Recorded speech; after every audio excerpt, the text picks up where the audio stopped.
If you need to add 1/3 cup plus 3/4 cup, here's how you do it. So we have our 1/3 cup here, and we're going to add that to our 3/4 cup.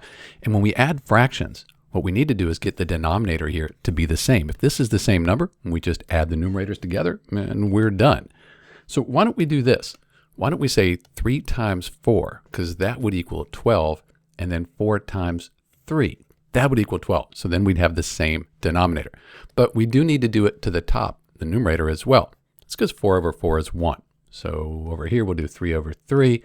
And now 4 times 1 is 4. 4 times 3, that's 12. And 1/3 and 4/12, they're equivalent fractions. Plus 3 times 3 is 9. And 4 times 3, that's 12. So now we add them together.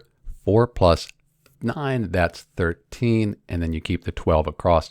And 1/3 cup plus 3/4 cup, that's 13/12 of a cup. We could change that to a mixed number though.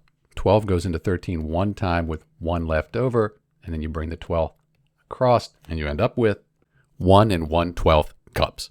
That's how you do it. 1/3 cup plus 3/4 cup equals 1 1/12 cup, or 13/12 cup. This is Dr. B. Thanks for watching.